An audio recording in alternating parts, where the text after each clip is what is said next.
when it comes to the women defenders around the world, they don't receive enough recognition.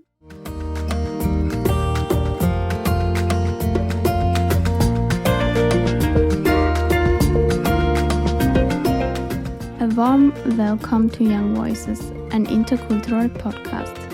We are Young at Mission 21, and with this podcast, we want to give young people from all over the world a voice.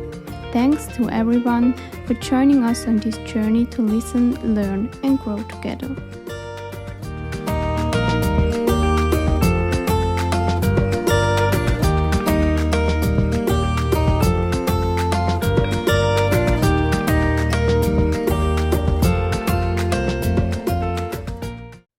Hello, everyone, and welcome back to the second part of our talk with Katy.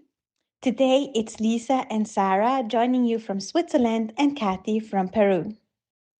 In the first part of the podcast episode, she was talking about environmental issues related to mining. She was also speaking about activism, particularly about women activism, female activism. She was referring to 11 activists which she was working with for a comic book about both their life stories and about awareness and recognition. We are very much looking forward to sharing now the second part of the talk with you and wish you a good listening.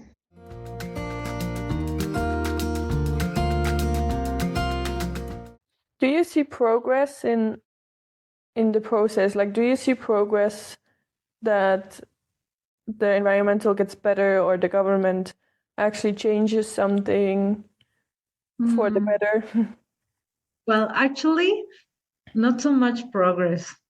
Well, I know I am not so much experience on this field of extractivism and social conflicts and gender differentiated impacts, but in my short experience, I can see that even when the strike or the protest is really strong, they gather a lot of people and they have like a really impressive manifestation.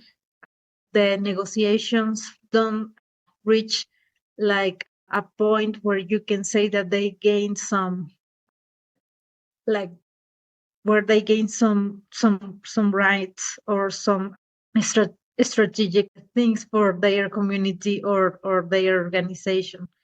I think that especially when it comes to the environmental problems, it's really difficult to see like a solution on the short term.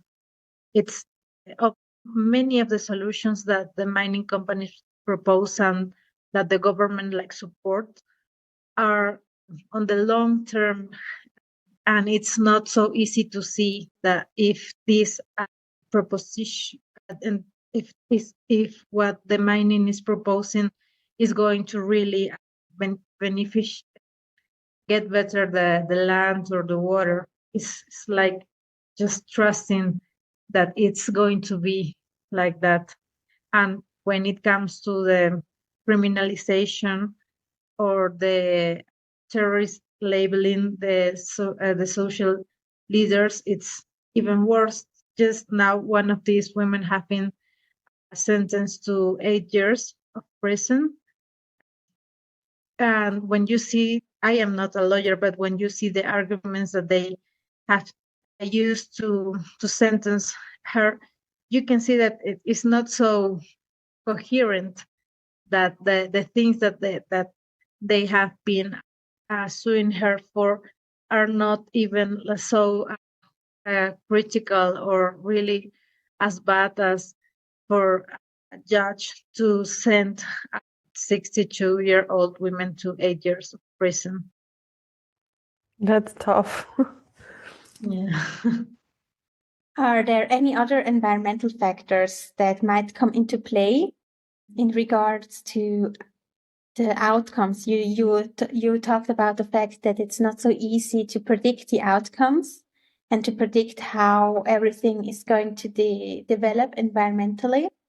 So you mentioned as one of the factors the mining, but are there also other environmental factors that come into play? Yeah, sure. Also, like the climate crisis is something that comes into play when you imagine or when you try to propose some alternative for the future of these territories. But fortunately, you can compare here in Cusco, like a province where the mining extraction hasn't been for so long, and a province with when it has. And although they both face the consequences of this climate crisis that we all face, the poisoning of water, the poisoning of the land, and also like the poisoning of people, it is something that only happens in territories where the mineral extraction is strong, formal and informal, because here we also have some illegal mine extraction as well. And what about social factors? Can you see any impact on, for example, younger people who are getting more engaged in this kind of activism? Mm-hmm. I can see like two main differences between like the younger women that I have mentioned and like the older women. For the younger, I can see that their spirit and their hope is like very much intact, and that even though they are separated from these older leader women, they really do believe in the same rights and the same demands that these more older women that I have mentioned before. Uh, and as I was saying, their hope for a better future, for a better living together with these mining companies are still like really high. But but on the other hand, for these older women, I think that they are really experiencing the they are like exhausted because they have fought for many years. They have faced some of these social impacts in their daily life, as I mentioned before, the sexism that they face because now they are like a public figure on their community or in their district. It's really intense, and I cannot imagine how they can like endure these kinds of insults, these kinds of defamations when they try to diminish her advocacy work by using, I don't know, slanders, or maybe like by referring to them as bad women who are bad wives and bad daughters and bad mothers, especially the bad mother.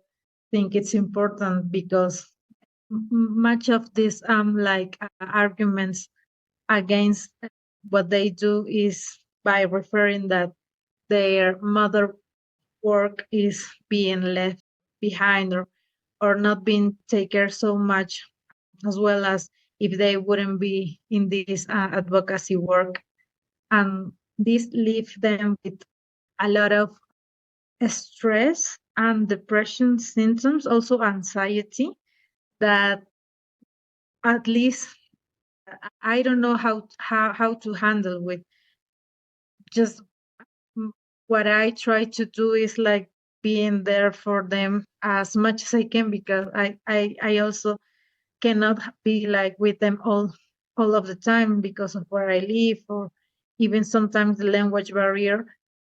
But the social and the psychological impact that I am trying to describe as best as I can is really, it's really strong for the older women and women that I have just enlisted. And I am really worried that for the younger women, this feeling of being exhausted, being anxious, being depressed, that despite everything that you have fought for and everything that you have believed in, nothing changed. Nothing changed like significantly.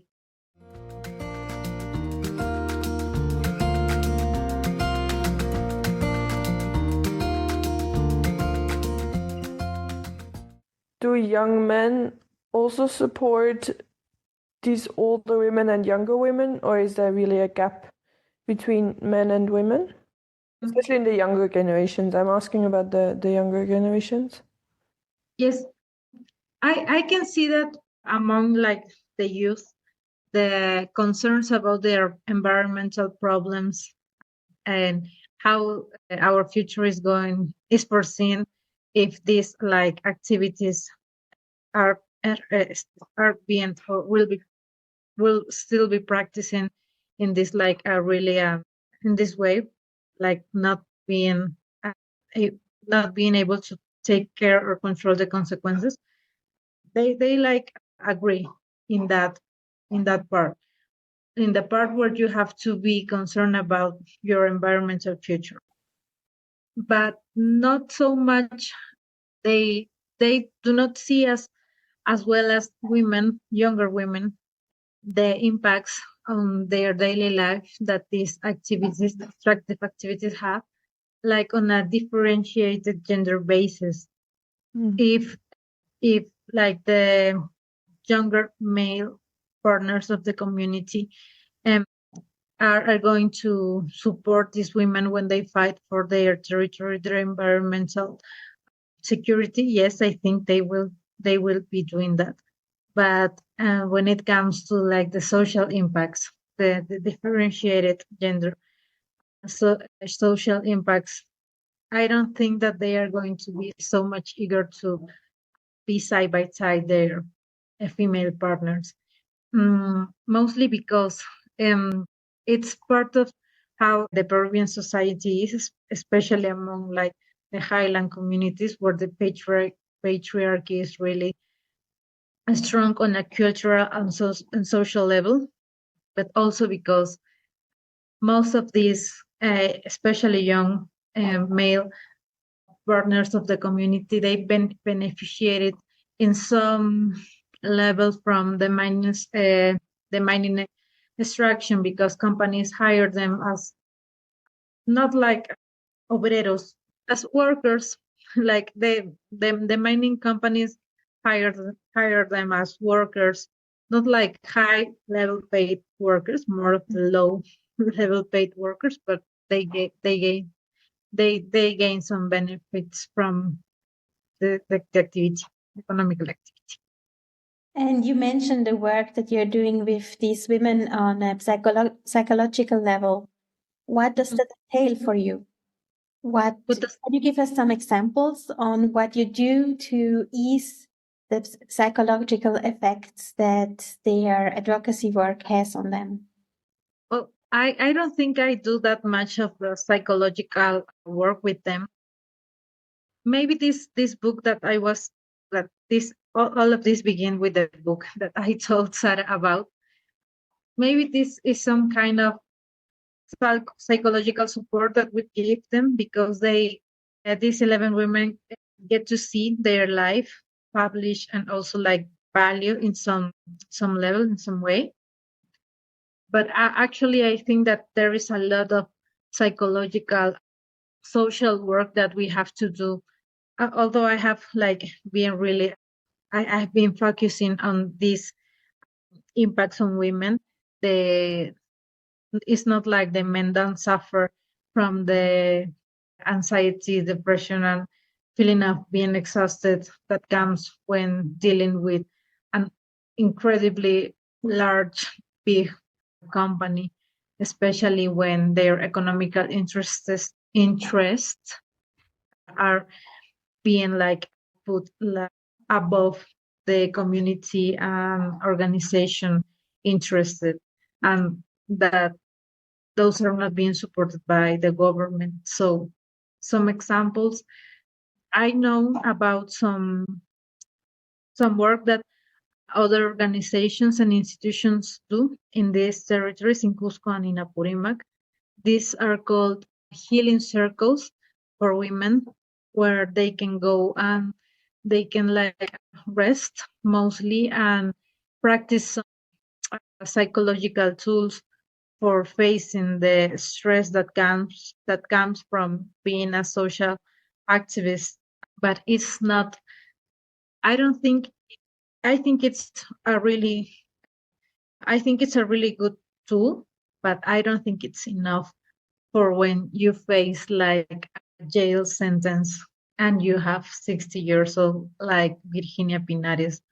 It has to escalate into a more institutionalized way of also facing gender violence, because as I told you, I'm not going to get tired of telling this, the gender based violence that articulates or mix with the social and violence that comes when you have to fight for your land rights, and when you are living with a mining company. It's really difficult for women especially.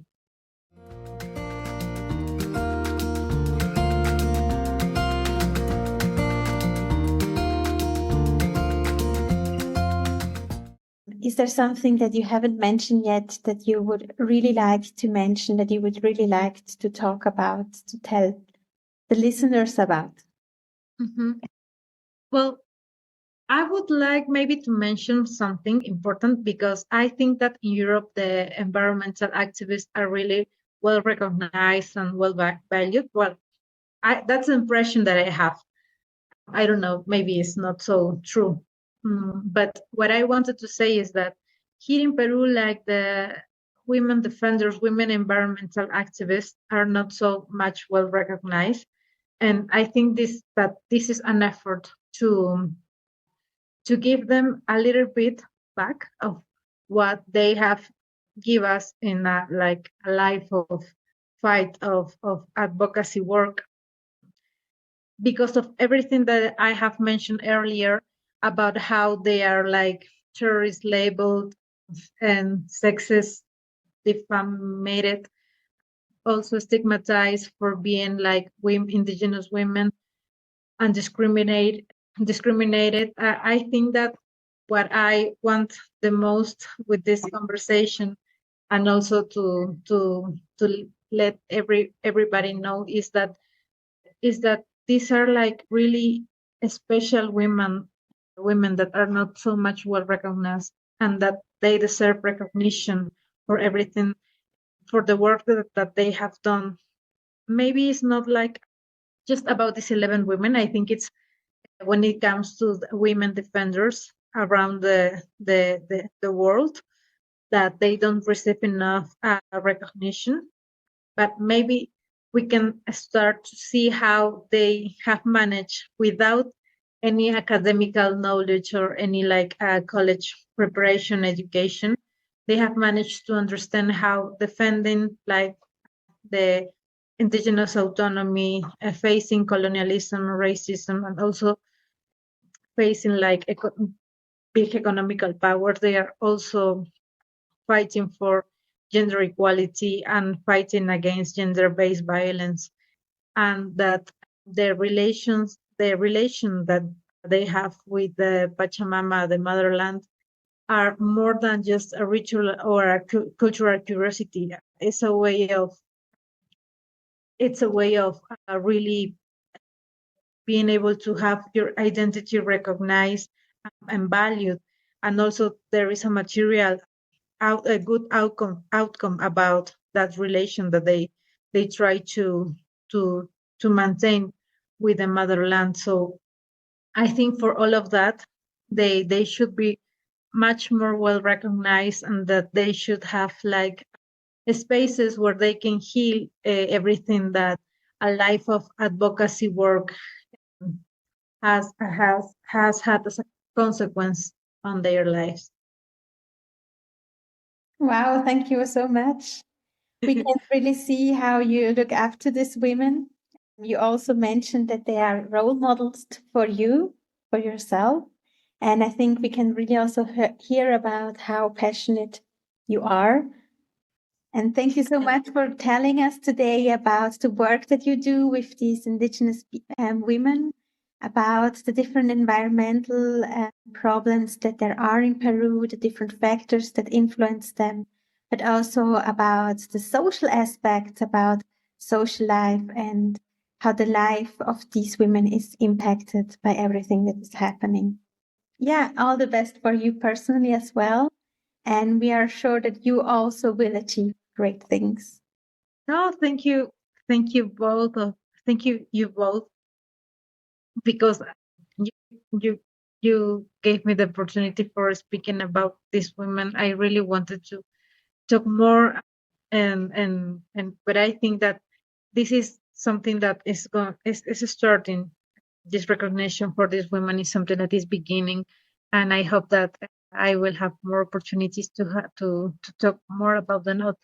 Maybe not me. Maybe I hope that they have the opportunity to talk about their life themselves, and to be recognized not only by the women here in Peru, but for all of be recognized by all of the women around the world, and be connected with you and everything. I will read the comic again, and I will wait for the English version of the book so I can understand the book. Yes, yes. I will push that, the English version. I am also very much fond of the idea. Thank you very much. Thank you very much, Katy, and thank you for telling us about all these things. It was very, very interesting to listen to you. And I hope it was also very interesting for our listeners. I am sure it was. And what about you, our dear listeners? What do you take away from this talk? What did you find particularly interesting and why? Let us know on social media. We will be thrilled to read about your perspectives. Have a great weekend, everyone, and thank you for listening. Thank you, Katy, for having been here, and thank you, Lisa, for also joining today's podcast episode. Thank you, guys. Thank you, dear listeners. See you wherever you are.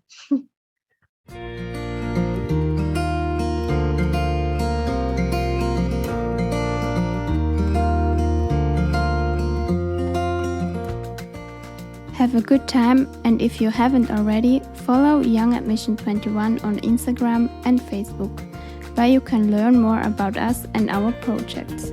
There you also have the opportunity to ask questions to our podcast guests. And don't forget, always listen to the voices around you.